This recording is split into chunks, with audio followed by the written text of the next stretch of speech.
Let's talk Tanya for the 24th of Elul. Today we start a new letter in Igar Sakodesh, chapter 17.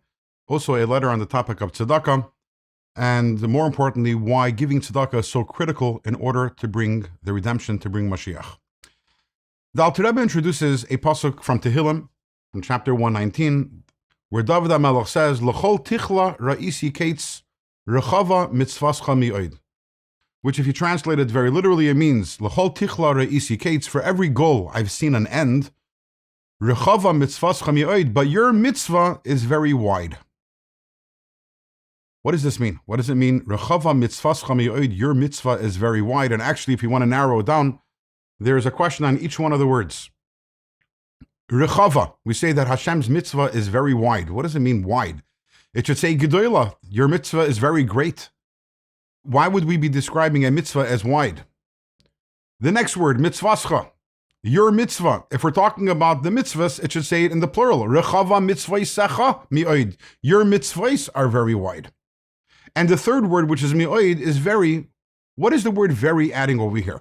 If we were to say, Rechava mitzvascha, your mitzvah is wide, what is the difference between just plain wide and very wide? The first question we're going to answer right now, actually the second question, the question of mitzvascha, your mitzvah in the singular, and the other two will answer as we move along in this chapter. When we talk about your mitzvah is a reference to tzedakah. Why is tzedakah Hashem's mitzvah? Because think about it. What mitzvah is Hashem doing constantly at every single moment? Hashem is giving tzedakah.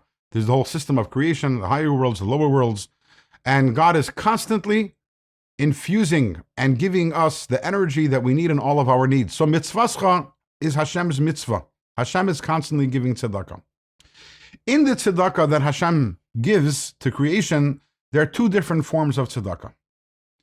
And this is actually reflected in the fact that we say every single morning in davening, we say that there are certain mitzvahs such as tzedakah, which hakeran kayemas lo'olam haba, the principal reward remains for the world to come, after Mashiach comes, and the payros, the dividends, we enjoy that in this world. So when we give tzedakah, we cause Hashem to give tzedakah, but there are two different types of tzedakah that Hashem gives. There is the dividends and there is the principal. What are these two? So this is something that we've talked about in previous segments of Tanya, which is that there are two different forms and types of divine energy. There's Mamalakal element, a lower contracted form of energy, a finite energy which enters all the worlds and enters each world and every single creation on its terms. And then there is Seivukal element, the light which encompasses all the worlds, which although it is within the worlds, but ultimately it is a light which is infinite and above and beyond all the worlds. So, Mimalikal element, the lower level of light, is one form of tzedakah, and that is the godly energy that enters all the worlds at all times. That's one form of tzedakah. And when we give tzedakah today, that is the dividends that we enjoy over here in this world.